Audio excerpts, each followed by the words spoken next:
এগুলো মানে ৩,০০০ টাকা যে দিদি মানে উনি দেবে যে সেটা যে উনি ফেরত দেবে না তার কি গ্যারান্টি আছে? মুদিকে কোনোভাবেই মানে ভরসা করা যায় না।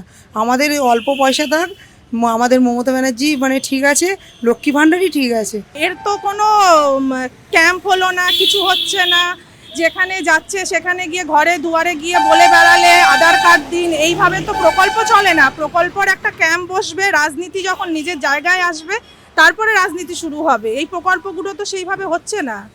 এই লোকের বাড়ি বাড়ি দুয়ারে গিয়ে বলছে আজকে ৩,০০০ টাকা দেবে। আজকে যদি কলকাতার বাংলার মানুষকে ৩,০০০ টাকা দেওয়ার প্রতিশ্রুতি দিচ্ছে, তাহলে বিহারে কেন দিচ্ছে না? বিহারে তো প্রথমে জয় বাংলায় জিতলো, তো আমাদের ওখানটা তো বেশি জিতেছে।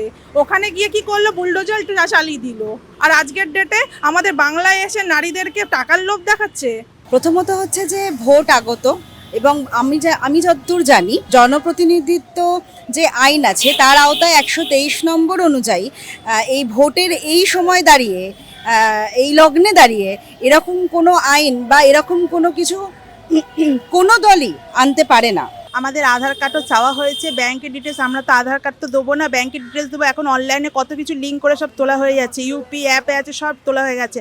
আমাদের দিদি ভরসা, দিদি আমাদের লক্ষ্মী ভাণ্ডার দিচ্ছে, বিধবা ভাতা, বার্ধক্য ভাতা, যুবশ্রী, এত কিছু করে দিয়েছে। আর ওই বিজেপি সরকার আসবে, এসে বলবে আমি এই ১০,০০০, আমি ৫ লাখ দেবো, আমি ২ লাখ দেবো। বিহারে দিয়েছিল সেগুলো সব তুলে নিয়েছে, দিল্লিতে দিয়েছিল সেগুলো সব নিয়ে নিয়েছে।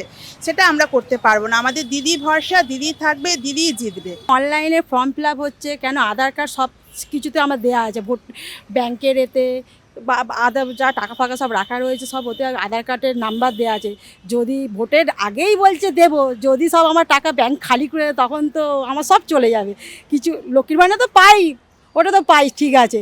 যদি অ্যাকাউন্ট নাম্বার জেনে যায় আধার কার্ডের জন্য, তাহলে আমার তো সব শেষ, আমার দরকার নেই ওই জন্য। ভোটের ২ সপ্তাহ আগে এটা লাগু করা তো হয় না। সরকারে না এসে এরকমভাবে ব্যাংকের অ্যাকাউন্ট চেয়ে মানুষের একটা বড় স্ক্যামও হতে পারে। এটা আমরা কেউই বিশ্বাস করবেন না, বাংলার কোনো মা বোনই বিশ্বাস করবেন না।